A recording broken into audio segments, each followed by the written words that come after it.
Assalamualaikum students, my name is Haneen Fatma Kirmani and I am a subject specialist in biology. Today we are going to start a topic that is excretion in animals. Now before starting our topic, we should know the terminology homeostasis. Homeostasis को अगर हम define करें तो इसकी definition ये बनती है the protection of internal environment from harms or fluctuations in external environment. अब बेटा हमारी इंटरनल एनवायरनमेंट क्या है? हमारी इंटरनल एनवायरनमेंट ये है जिसमें हमारे जो बॉडी ऑर्गन्स और उनके जितने भी प्रोसेसेस हैं, हमारा मेटाबॉलिज्म है, हमारी रेस्पिरेशन है, ये सब जो है जिस एनवायरनमेंट में काम करते हैं उसको हम कहते हैं अपनी इंटरनल एनवायरनमेंट। अब इंटरनल एनवायरनमेंट के ऊपर एक्सटर्नल फैक्टर्स कौन कौन से इफेक्ट करेंगे? टेम्परेचर है, वाटर बैलेंस है, सॉल्ट बैलेंस है, हमारे जो बॉडी में जितने भी मेटाबॉलिक प्रोसेसेस हैं उनका जो बाय प्रोडक्ट वेस्ट है, ये सब जो है ये एक्सटर्नल एनवायरनमेंट से आते हैं और ये जो है ये हमारी इंटरनल वर्किंग को बहुत ज़्यादा अफेक्ट करते हैं। अब होमोस्टेसिस को हम मेंटेन किस तरीके से रख सकते हैं? सबसे पहले आता है ऑस्मो रेगुलेशन। अगर ऑस्मो रेगुलेशन देखी जाए तो ऑस्मो रेगुलेशन क्या है? ऑस्मो रेगुलेशन में हम बैलेंस रखते हैं अपने सॉल्ट्स एंड वाटर का, कि जो हमारी बॉडी के अंदर वाटर मौजूद है और जो वाटर के साथ साथ जो हमारी बॉडी में सॉल्ट्स हैं, जो आयनिक सॉल्ट्स या कोई भी किस्म के सॉल्ट्स हमारी बॉडी में जो मौजूद हैं, उनको किस तरीके से बैलेंस करना है वो हम ऑस्मो रेगुलेशन से करते हैं। नेक्स्ट आ जाते हैं एक्सक्रीशन। एक्सक्रीशन क्या है? एक्सक्रीशन जो है वो नाइट्रोजनस वेस्ट का रिमूवल है। अब बेटा हमारी बॉडी में नाइट्रोजनस वेस्ट किसका बाय प्रोडक्ट होता है?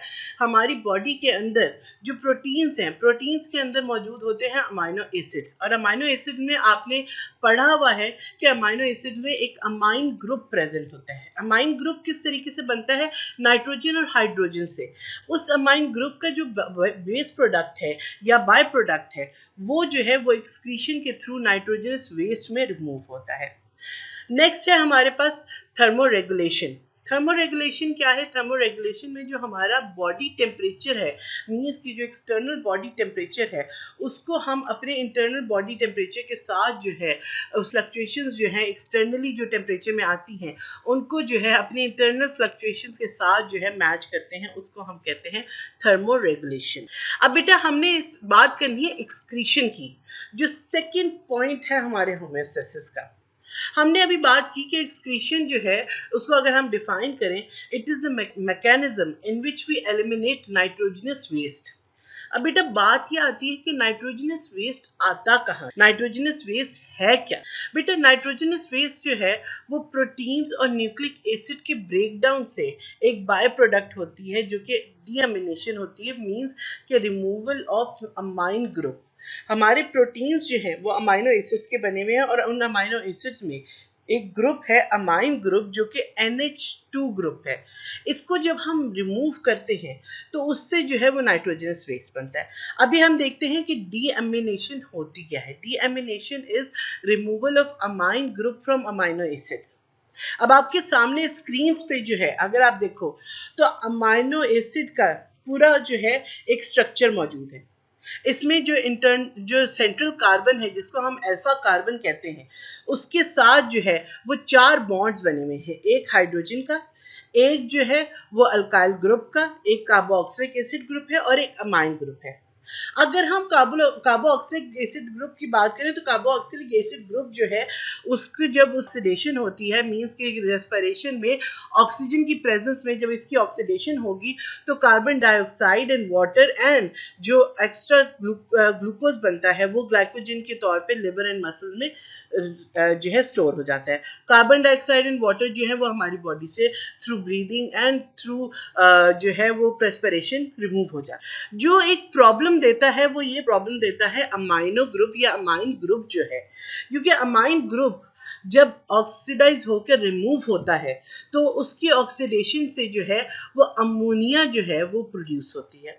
अब ये अमोनिया जो है ये टॉक्सिक होती है सेल्स के लिए, इसीलिए हमारी बॉडी में एक्सक्रीशन बहुत जरूरी है, क्योंकि अगर ये अमोनिया हमारे सेल्स में जो है एक्यूमुलेट हो जाए, अगर ये अमोनिया हमारे सेल्स में जो है वो अक्यूमुलेट हो जाए तो हमारे सेल्स की वर्किंग बहुत ज़्यादा जो है अफेक्ट होती है। इस जो ख़ास तौर पे जो हमारे ब्रेन सेल्स हैं उनमें जो है और हमारे नर्व्स के सेल्स उनकी वर्किंग बहुत ज़्यादा अफेक्ट होती है, जिसकी वजह से कन्वर्जन्स पैदा होती हैं। कन्वर्जन्स मीन्स के डिफरेंट किस्म की जो है वो दौरे पड़ते हैं बॉडी में, डिफरेंट बॉडी पार्ट्स जो हैं उनकी वर्किंग जो है वो अफेक्ट होना शुरू हो जाती है। बाज़ दफ़ा जो है अगर एलिवेटेड लेवल ऑफ अमोनिया हमारे सेल्स में मौजूद हो तो बंदा कोमे में भी चला जाता है। एंड अल्टीमेटली अगर जो है दूसरे बॉडी सेल्स में अमोनिया एक्यूमुलेट होना शुरू हो जाए तो उसकी वजह से डेथ भी कॉज हो जाती है। इसलिए ये बहुत ज़्यादा ज़रूरी है कि इस वेस्ट को हमारी बॉडी से जो है वो रिमूव किया जा सके। अब ये वेस्ट हमारी बॉडी से रिमूव कैसे होता है कि जब इसकी डीअमाइनेशन होती है, मीन्स कि जब ये अमोनिया बनती है तो ये अमोनिया जो है वाटर के अंदर जो है वो रेडिली सॉल्युबल हो जाती है और उससे जो है रेडिली सॉल्युबल होने की वजह से इसको हमारी बॉडी से जो है रिमूव कर दिया जाता है। In different type of animals की डिफरेंट टाइप ऑफ हैबिटेट्स हैं और उनके हैबिटेट होने के साथ साथ हर एनिमल को अवेलेबिलिटी ऑफ वाटर जो है वो डिफरेंटली मौजूद होती है या डिफरेंटली जो है वो अवेलेबल वाटर होता है हर एनिमल को। तो इसलिए इस लिहाज से हम ये देखते हैं कि किस किस किस्म का जो है वो नाइट्रोजनस वेस्ट जो है वो प्रोड्यूस होता है। सबसे पहले कैटाबॉलिज्म ऑफ अमीनो एसिड, अभी हमने बहुत ज़्यादा मैंने आपको एक्सप्लेन किया है। इससे रिमूव होता है अमाइन ग्रुप, जिसकी रिमूवल जो है वो किस तरह से होती है, या तो वो अमोनिया के तौर पे होती है या यूरिया के तौर पे होती है या यूरिक एसिड के तौर पे होती है। इसके साथ साथ लोअर क्वांटिटीज में जो है वो अमाइन ग्रुप जो है वो किस तरीके से रिमूव होता है, वो in the form of creatinine, creatine and trimethylene amine oxide. Trimethylene amine oxide जो है ये खास तौर पे फिशेस में प्रोड्यूस होता है। फिश जो है ये इस तौर पे इस तरह से जो है वो लोअर लेवल्स में जो है वो नाइट्रोजनस वेस्ट अपने अंदर बॉडी में जो है उसको एक्यूमुलेट कर सकती हैं। फिर जो है बहुत सारी, जैसे अभी मैंने आपको न्यूक्लिक एसिड्स का भी बताया कि न्यूक्लिक एसिड्स में भी अमाइन ग्रुप मौजूद होता है। प्यूरिन्स एंड पैरामीडीन्स जो है वो नाइट्रोजनस बेसेस हैं जिनके अंदर नाइट्रोजनस जो है कंपाउंड अमाइन ग्रुप के तौर पर मौजूद होते हैं। इनके मेटाबॉलिज्म से hypoxanthine, xanthine, uric acid, allantoin, urea and ammonia जो है वेस्ट प्रोडक्ट के तौर पे जो है प्रोड्यूस होता है। अब आपके सामने जो है अगर देखा जाए तो ग्राफिकली इसको रिप्रेजेंट किया गया है कि अमाइनो एसिड और नाइट्रोजनस बेस से जब अमाइन ग्रुप रिमूव होता है तो वो मोस्टली एक्वेटिक जो एनिमल्स हैं उनमें अमोनिया के तौर पे प्रोड्यूस होता है। जो टेरेस्ट्रियल एनिमल्स हैं, मैमल्स, खास तौर पे मैमल्स हो गए, कुछ एम्फीबियंस हो गए, कुछ बोनी फिशेस में भी जो है वो यूरिया जो है यूरिया के तौर पे जो है ये अमाइन ग्रुप जो है वो रिमूव होता है। और बर्ड्स, रेप्टाइल्स, इंसेक्ट्स, स्नेल्स, ये सारे ऐसे एनिमल्स जिनको जो है वाटर अवेलेबिलिटी बहुत कम होती है, जिनके उनकी बॉडी में यूरिक एसिड के तौर पे जो है वो अमाइन ग्रुप रिमूव होता है। लिविंग ऑर्गेनिजम्स हैं, ऐसे ऑर्गेनिजम्स जो फ्रेश वाटर में प्रेजेंट होते हैं, उनमें अमोनिया जो है वो एक्सक्रीटरी प्रोडक्ट के तौर पे बनता है। अब इसकी वजह क्या है कि वाटर में जो एनिमल्स हैं उनमें अमोनिया जो है वो एक्सक्रीटरी प्रोडक्ट बनता है। इसकी वजह यह है कि बेटा वाटर के अंदर जो एनिमल्स मौजूद हैं, खासतौर पे फ्रेश वाटर एनिमल्स, उनके पास जो है वो वाटर की क्वांटिटी बहुत ज़्यादा मौजूद होती है। अब जब बहुत ज़्यादा वाटर जो है वो मौजूद है तो ऐसे एनिमल्स को जो है वो वाटर शॉर्टेज नहीं फेस करनी पड़ती। और जैसा शुरू में ही मैंने आपको बताया कि जब ये अमोनिया बना तो ये अमोनिया जो है बॉडी से एक्सक्रीट आउट किस तरीके से होगा कि ये वाटर के अंदर डिजॉल्व होगा। तो बॉडी के अंदर जो सेल्स में वाटर है उसमें ये डिसॉल्व होगा और उधर से उसके थ्रू जो है इसकी बॉडी से जो है ये एक्सक्रीट आउट होगा।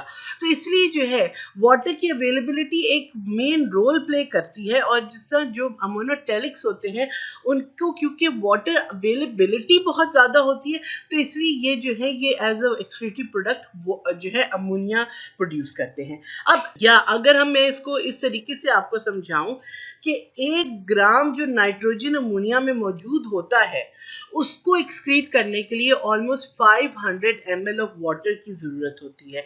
यानी सिर्फ 1 ग्राम जो नाइट्रोजन है अमोनिया के अंदर उसको एक्सक्रीट आउट बॉडी से करने के लिए 500 ml ऑफ वाटर की जरूरत होती है। तभी अभी मैंने आपको ये बताया कि जो वाटर बेस्ड एनिमल्स हैं या ऐसे एनिमल्स जो फ्रेश वाटर में मौजूद हैं, क्योंकि उनके पास वाटर की शॉर्टेज नहीं होती, तो इसलिए इनकी बॉडी में जो एक्सक्रीटिव प्रोडक्ट्स बनते हैं वो अमोनिया बनता है, और इसलिए हम इन एनिमल्स को अमोनोटेलिक कहते हैं। नेक्स्ट कैटेगरी बेटा यूरियोटेलिक की। यूरियोटेलिक वो एनिमल्स हैं जो कि टेरेस्ट्रियल एनिमल्स होते हैं और इनके अंदर जो है, इनके पास जो है वो रिस्ट्रिक्टेड सप्लाई ऑफ वाटर होती है। तो ये जो एनिमल्स हैं ये फिर लेस टॉक्सिक ऑल्टरनेटिव लेते हैं, जिसको हम कहते हैं यूरिया। यूरिया जो है वो अमोनिया से ही जनरेट होता है, अमोनिया से ही बनता है, मगर it is a less toxic alternative, और ये जो है ये अगर बॉडी के अंदर थोड़ी देर के लिए रिजर्व फॉर्म में मौजूद भी रहे तो ये इतना ज्यादा बॉडी के लिए टॉक्सिक नहीं होता जितना अमोनिया होती है। अब बेटा क्यों जो है ऐसे जो टेरेस्ट्रियल एनिमल्स हैं वो क्यों यूरिया प्रोड्यूस करते हैं? क्योंकि 1 ग्राम ऑफ नाइट्रोजन यूरिया से रिमूव करने के लिए हमें 50 ml ऑफ वाटर की जरूरत होती है। अब ये जो एनिमल्स हैं इनके पास इतनी ज्यादा वाटर सप्लाई इतनी वाफर मिकदार में नहीं होती जितनी जो है वो फ्रेश वाटर लिविंग एनिमल्स के पास होती है, इसलिए ये एनिमल्स जो है वो यूरिया प्रोड्यूस करते हैं जो कि लेस टॉक्सिक ऑल्टरनेटिव है अमोनिया का। अब ये जो है मोस्टली कौन कौन से एनिमल्स होते हैं? ये टेरेस्ट्रियल मैमल्स हो गए, कुछ फिशेस हैं, कुछ ऐसी फिश जो कि जो है वो ऐसी एनवायरमेंट्स में रहती हैं जो कि फ्रेश वाटर नहीं है, जैसा मेरीन वाटर फिश है, ये जो है ये सारी जो है वो यूरिया प्रोड्यूस करती हैं एज अ वेस्ट प्रोडक्ट। अब यूरिया की जब हम बात करें तो यूरिया की फॉर्मेशन कैसे होती है उसको हम कहते हैं यूरिया साइकिल। अब यूरिया साइकिल क्या है बेटा? हमारे पास अमोनिया बॉडी के अंदर जो है वो डीअमाइनेशन से जो वेस्ट प्रोडक्ट निकला वो अमोनिया है। हमारी बॉडी में कार्बन डाइऑक्साइड भी मौजूद होती है।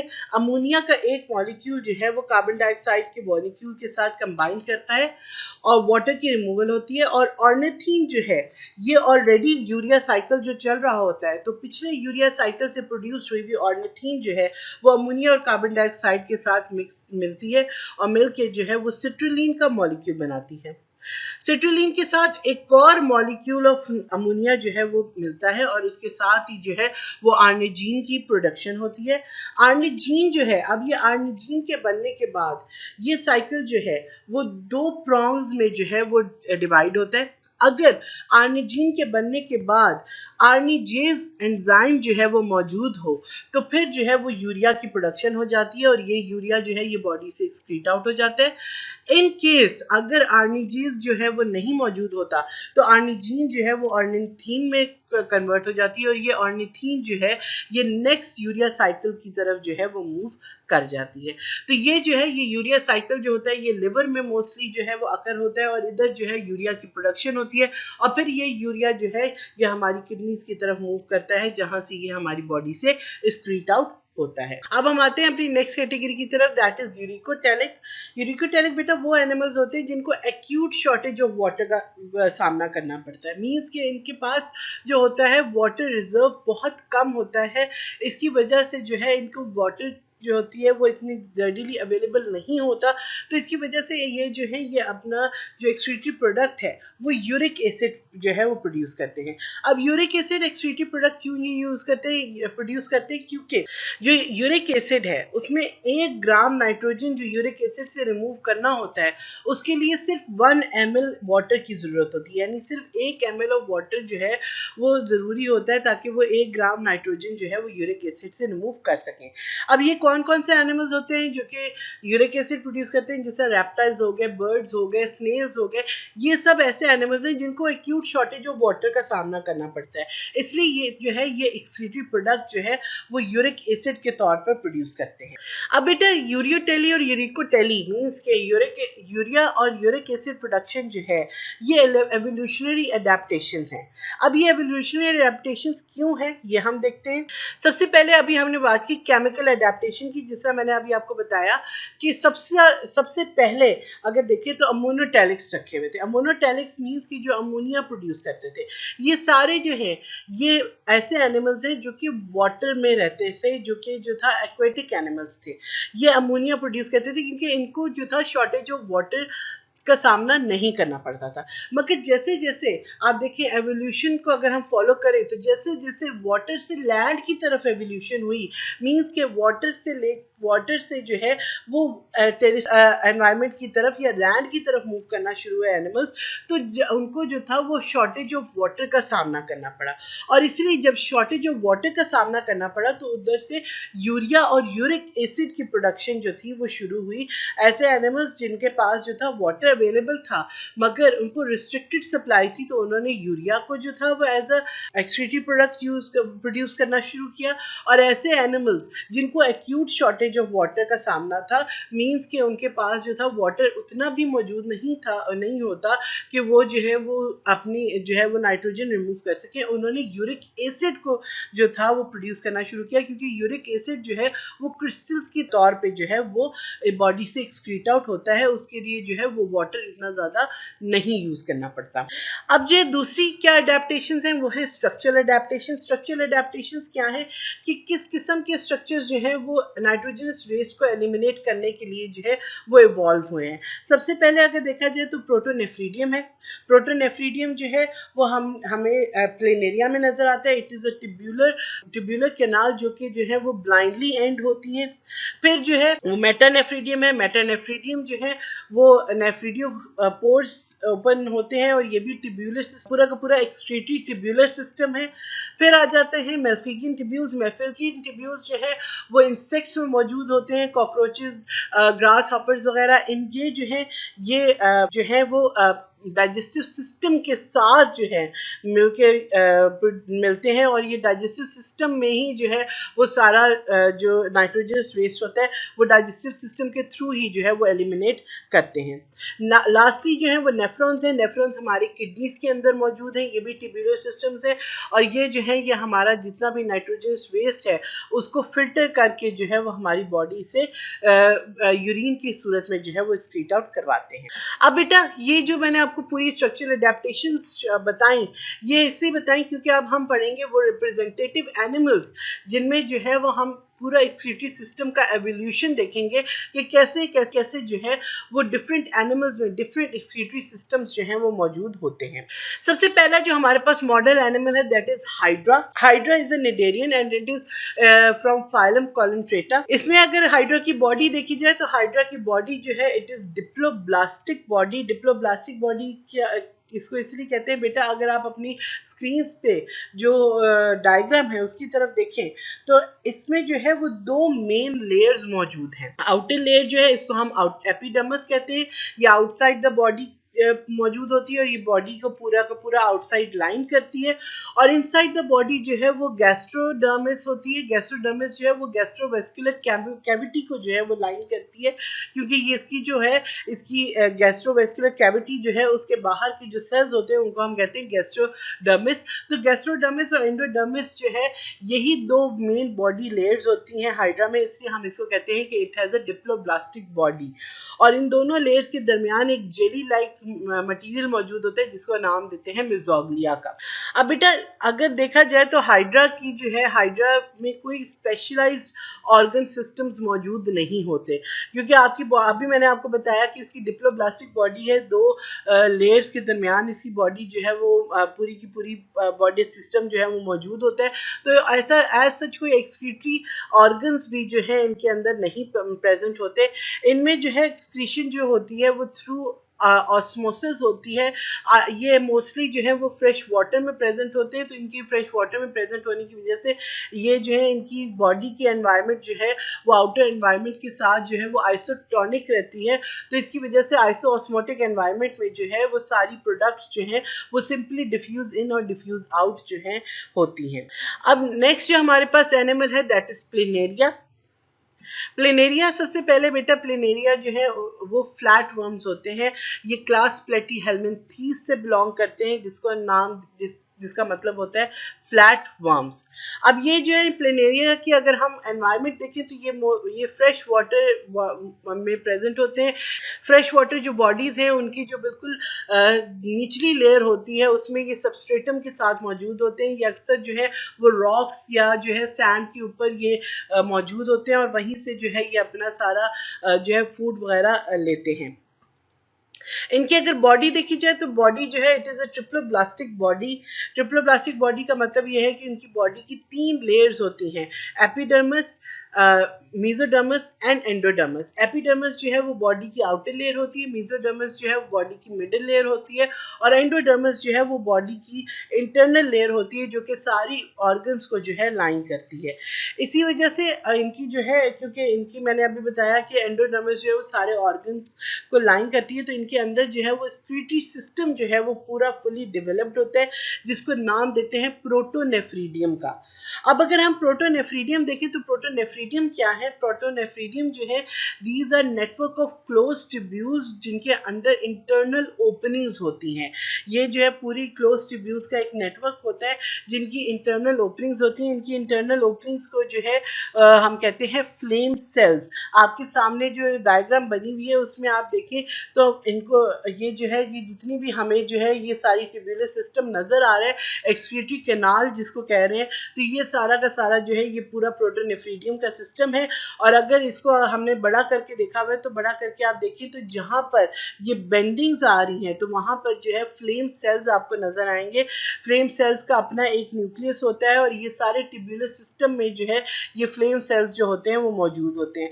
और ये फ्लेम सेल्स जो है ये सारे इंटरस्टिशियल फ्लूइड जिसके अंदर जो है सारे वेस्ट प्रोडक्ट लेके जो फ्लूइड आ रहा होता है उसको कहते हैं इंटरस्टिशियल फ्लूइड, उसको जो है वो एक्सक्रीटरी पोर या नेफ्रीडियो पोर की तरफ जो है वो मूव करते हैं। अब बेटा हम देखते हैं कि वर्किंग ऑफ फ्लेम सेल्स क्या है। वर्किंग ऑफ फ्लेम सेल्स हम सबसे पहले जो है ये देखते हैं कि फ्लेम सेल्स के अंदर जो है वो टफ्ट ऑफ सीलिया मौजूद होते हैं। सीलिया क्या होते हैं? ये शॉर्ट हेयर लाइक अपेंडिजेस होती हैं जो मूव करती हैं, तो जिसकी मूवमेंट से जो है सारा इंटरस्टिशियल फ्लूइड जो है वो प्रोपेल होता है टुवर्ड्स द ट्यूब्यूलर सिस्टम। जब ये फ्लेम सेल्स जो है वो मूव करेंगे तो जितना भी ये इंटरस्टिशियल फ्लूइड है ये प्रोपेल होगा टुवर्ड्स द ट्यूब्यूलर सिस्टम, और इनकी प्रोपेलिंग की वजह से ही जो है इसको नाम दिया गया है फ्लेम सेल्स का। क्योंकि जब ये सीलिया प्रोपेल करते हैं तो ऐसा लगता है जैसे फ्लेम फ्लिकर कर रहा है। फ्लेम क्या है? फ्लेम जो शोला होता है आग का, वो जब हवा में जिस तरह से मूव करता है उसको कहते हैं फ्लिकरिंग ऑफ फ्लेम। तो इसलिए जो है इन सीलिया की मूवमेंट पे जो है वो नाम दिया गया है फ्लेम सेल्स का। और ये जो सीलिया है जब ये बीट करते हैं तो इनकी बीटिंग की वजह से इंटरस्टिशियल फ्लूइड जो है वो सारा का सारा मूव करता है टुवर्ड्स द एक्सक्रीटरी कैनाल, और एक्सक्रीटरी कैनाल की तरफ मूव करके वो जो है वो नेफ्रीडियो पोर की तरफ जो है मूव करना शुरू कर देता है। बेटा ये जो ग्रीन आपको नजर आ रहा है, ये ग्रीन जो है ये सारा एक्सक्रीटरी सिस्टम है प्लेनेरिया का। अब जो है ये सारा एक्सक्रीटरी सिस्टम में आप ये देखेंगे फ्लेम सेल्स हैं और इनकी प्रोपेलिंग हो रही है, और ये प्रोपेलिंग जो है ये इंटरस्टिशियल फ्लूइड को इस तरीके से मूव करती है ट्यूब्यूलर सिस्टम में। आज जो है बेटा हमने देखें कि हमने आज क्या क्या पढ़ा है अपने लेक्चर में, ये देखते हैं। सबसे पहले हमने ये देखा कि एक्सक्रीशन ऑफ एनिमल्स क्या होती है, फिर हमने नेचर ऑफ एक्सक्रीटरी प्रोडक्ट्स पढ़ी थी, फिर हमने ये पढ़ा था कि मोनोटेलिक एनिमल्स कौन कौन से होते हैं और यूरियोटेलिक एनिमल्स कौन कौन से होते हैं। यूरिया साइकिल भी देखा कि किस तरीके से अमोनिया जो है वो चेंज होता है यूरिया में। फिर यूरिकोटेलिक एनिमल्स के बारे में पढ़ा, एक्सक्रीशन इन हाइड्रा देखा हमने, एक्सक्रीशन इन प्लेनेरिया देखा। और जो है आई होप आपको आज का मेरा ये लेक्चर जो है वो बहुत अच्छा लगा होगा, और जो है आपको बहुत अच्छे से समझ आ गई होगी कि एक्सक्रीशन किस तरीके से डिफरेंट एनिमल्स में होती है और कौन कौन से एक्सक्रीटरी प्रोडक्ट्स जो हैं वो एनिमल्स में बनते हैं।